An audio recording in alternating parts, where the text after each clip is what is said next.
저도 못 써요, 그렇게. 그렇게 쓴다는 거는 어떤 문장을 그대로 갖다 쓰는 게 아니야, 결국은. 그러니까 짜집기밖에 안 되거든. 그래서 네. 그런 방법 내가 강의를 안 해요. 그래서 한글로 써가지고 네 실력으로 네. 그거를 문장으로 만들어. 그리고 만든 다음에 문법 교정을 하면 돼요. 그게 그렇게 정석이에요, 그게. 네. 그러면 강의하실 때 일반 그 의사분들께서 네. 이런 논문을 쓸 때 가장 어려워하는 부분이 어떤 부분인가요? 뭐, 다 모르죠. 뭐, 다 모르는데, 뭐, 아는 게 별로 없어, 내가 보기에는. 내 수준에서 보면. 우선 제일 중요한 게, 저걸 몰라. 우리나라 사람 참 이상하지 않아요. 난 이상하지 않다고 그러는데, 단수복수 개념이 하나도 없어. 그렇죠, 네. 뭐 어째 그런지 몰라. 그거 왜, 우리 마누라 아니야? 내 마누라지? 그래, 그런 것부터 시작해서. 네. 이게 도대체가, 그러니까 그게 잘못되니까 문장이 엉망이야, 이게. 네. 단수복수 개념이 없으니까 동사도 덩달아 망가져, 여기. 그렇죠. 네. 그게 제일 치명적인 거예요. 그래서 관사는 뭐 물론 되지도 않고, 그거는. 뭐 예를 들어가지고 뭐 저희 와이프다. 근데 my wife라고 안 그러고 our wife라고 해버리면 큰일 나버리죠. 됩니까? 네, 네. 말이에요. 우리는 다 그렇게 표현하거든요. 우리 집 우리 와이프니까. 그 다음에 시제가 엉망이야. 네. 네. 과거 관련 이런 거 하나도 몰라, 얘들. 그래서 내가 그거 많이 가르칩니다. 교수님, 그러니까 이 책을 봤을 때요, 의학 연구자들을 위한 영창문 사전, 이것이 보면은 말 그대로 사전이거든요.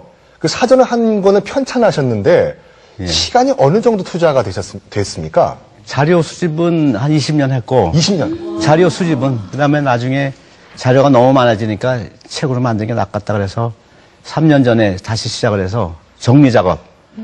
3년 만에 나온 겁니다, 그게. 근데 제가 알기로는 대학병원에 계신 의사 선생님들께서 정말 바쁘신 걸로 알고 있는데 어떻게 시간을 따로 내셨어요? 이제 아까는 뭐 또 취미 생활이다 일종의 뭐 그런 말씀도 하셨지만 물론 좋아서 하시는 일이라도 이게 시간적으로, 정신적으로 또 육체적으로 여유가 없으면 하기 힘든 작업일 수도 있을 것 같은데요. 원래 본업이 아까부터 얘기한 거죠. 하루에 절반 이상 한 70~80%는 환자 수술하고 네. 뭐 진단하고 이런 데 쓰고 나머지 시간은 뭐 하겠어요, 나머지 시간에. 그러니까, 뭔가 해야지, 자기가 취미 있는 거. 그러다 보니까 영어를 옛날에 미국에서 한번 쇼크를 먹어가지고, 그다음부터 이렇게 됐는데, 네. 영어를 하다 보니까 재밌어요.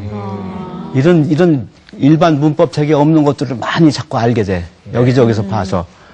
그런 거면서 흥미가 붙어가지고 이제 하는데, 뭐 책 쓰려면은, 잠을 줄이면 돼요. 뭐 방법이 없어요. 어디서 시간을 내서 잠을 줄이고 휴가를 전부 받아가지고 어디 호텔이나 이런 데 가서 작업을 한대요. 아이고. 저희가 뭐 지금까지 했던 얘기를 종합을 해보면은 저희가 우리 한국에서 그러니까 열심히 의학을 공부한 것도 좋지만 그걸 해외에 알리는 것도 상당히 중요한 포인트라고 생각하는데 그런 트랜지션 과정이 상당히 중요하죠, 교수님? 네, 뭐 틀림없을 겁니다. 우리가 노벨 문학상을 받으려고 매해 굉장히 노력을 하고 있습니다. 그렇지만 노벨 문학상이 어려운 이유 중에 하나가 그것을 영어로 번역하는 데에 우리말이 가지고 있는 그 깊은 뜻을 잘 전하지 못하기 때문에 노벨상 받기가 어렵다라는 이야기를 많이 하고 있지 않습니까? 마찬가지라고 생각합니다. 우리 교수님의 노력이 사실 저렇게 책으로 한 권 만든다는 게 이게 굉장히 어려운 일입니다. 저는 저 책을 보면서 느낀 것이 교수님 덕택에 우리나라 노벨 의학상은 조금 빨리 나오지 않을까 이런 생각을 한번 해봤습니다. 네. 뭐 사실 이제 뭐 영어 논문이든 뭐 영어 에세이든 뭘 쓰면은 항상 이게 사전이 분명히 필요한데 그렇죠, 네. 이런 의학 논문을 위한 또 영장문 사전이 나왔다는 것은 정말 그 의학 논문을 쓰시고자 하는 분들한테 정말 반가운 소식이 그렇죠. 될 수 있을 것 같아요. 맞습니다. 그래서 정말 오랜 기간 동안 취미처럼 하셨다고 하지만 그래도 이 방대한 작업을 하신 이 민향기 교수님께 감사의 말씀 오늘 출연해 주셔서 감사의 말씀드리고 끝으로 이제 이 영어 논문과 관련해서 혹시 뭐 다음 책을 계획하고 계신다든지 앞으로 계획 있으시면 한 말씀 해주시죠. 책은 뭐 필요해서 쓰는 거니까 독자들이 요구를 하면 또 어떤 부분이 취약하니까 만들어 보자라고 그러면 하는 거죠. 뭐 그런 식으로 하면 되고 내가 강의를 이제 많이 다니는데 마지막에 영어 공부를 어떻게 하면 좋습니까? 라고 물어보는 사람들이 제법 있어요. 그럼 뭐라고 말하냐 하면은 그 EBS 수능 외국어 영역을 시간 나는 대로 보라고 그래요, 내가. 내가 그걸 자주 보거든요. 네. 그런데 옛날에 내가 배운 영어보다 달라. 그리고 이 선생님들이 암기하기 좋게 이렇게 공식도 만들어 주더라고요. 네네. 네. 그래서 내가 그걸 다 메모해서 외워요. 지금 많이 그러니까 리프레싱 하는 거야, 다시 말해. 리프레싱. 예. 알던 걸 다시. 네. 그래서 EBS 수능 외국어 영역을 봐라 이렇게 권고를 합니다.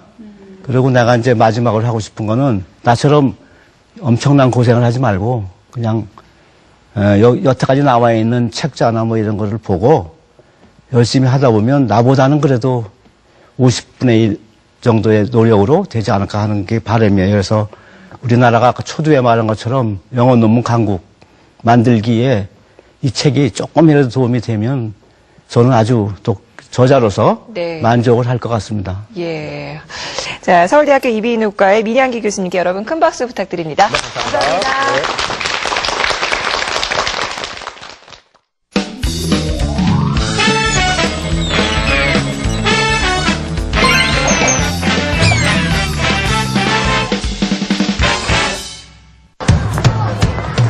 새마음 새 출발을 시작하는 3월. 즐거운 새학기의 시작이지만 학부모들은 고민이 시작된다는데요. 특히 영어 공교육이 처음 시작되는 초등 3학년 자녀를 둔 학부모들은 더욱 걱정이 많습니다. 도리어 학부모들의 지나친 걱정과 기대가 아이들로 하여금 영어에 대한 흥미를 떨어뜨리는 경우도 있다고 합니다.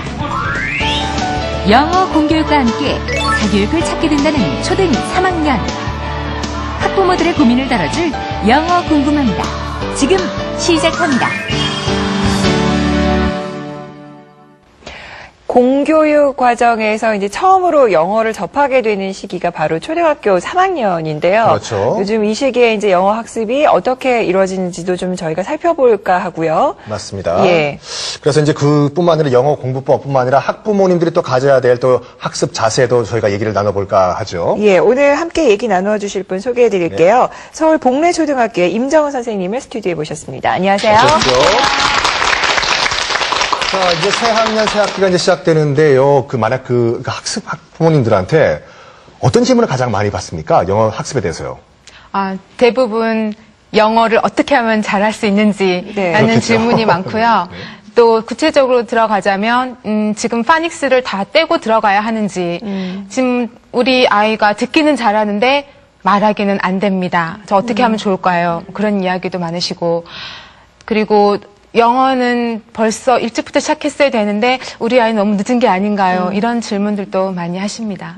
근데 사실 요즘 그 공교육 과정에서는 초등학교 3학년이 시작이지만 거의 사교육으로 이미 뭐 취학 전부터 영어를 공부를 거의 다 하고들 오죠. 예. 네, 맞습니다. 그러면 이제 그때 어떻게 그럼 개인적인 약간 수준 차이도 조금 있을 것 같은데. 네, 그런 분위기 때문에 네. 교실에서 아이들을 가르칠 때 그런 수준차를 극복하기 위한 여러 가지 활동들이 제시되고 있어요. 네. 그리고 초등학교 3학년부터 영어가 시작되면서 어머님들이 마음이 조급해지시는 거죠. 네. 3학년 전에 뭔가를 해놓고 3학년을 들여보내야 우리 아이가 지쳐지지 않을 텐데 국어도 마찬가지였어요. 1학년부터 기억, 니은 배웠었는데 예전에는 그런데 1학년부터 배운다니까 우리나라 어머님들께서 그 전에 모든 걸 다 떼우고 진학을 시켜야 되겠다. 그러니까 조금씩 앞서가는 게 사교육이나 또 학부모님들 마음인 것 같습니다. 아니, 그럼 궁금한 것이 이제 만약에 이제 선행학습을 한 아동들도 반드시 있을 거고요.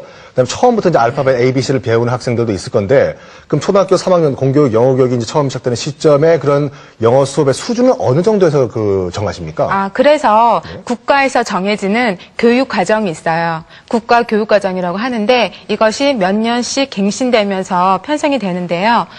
현재 국가 교육 과정은 그 수준을 전국적인 수준으로 봐요. 전국의 아이들 대상으로. 그래서 특정 사교육을 많이 받은 아이들 수준도 아니고요.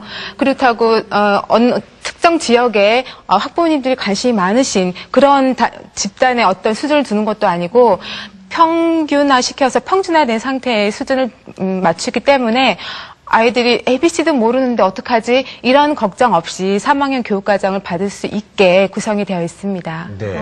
그러면 이제 처음부터 ABCD로 배우기 시작을 하나요? 네, 맞습니다. 3학년 수준은요, ABCD 알파벳이 들어가고요. 그리고 어떻게 읽는지, 그리고 흔히들 하시는 그런 파닉스, 이런 부분도 같이 할 수 있도록 구성이 되어 있어요.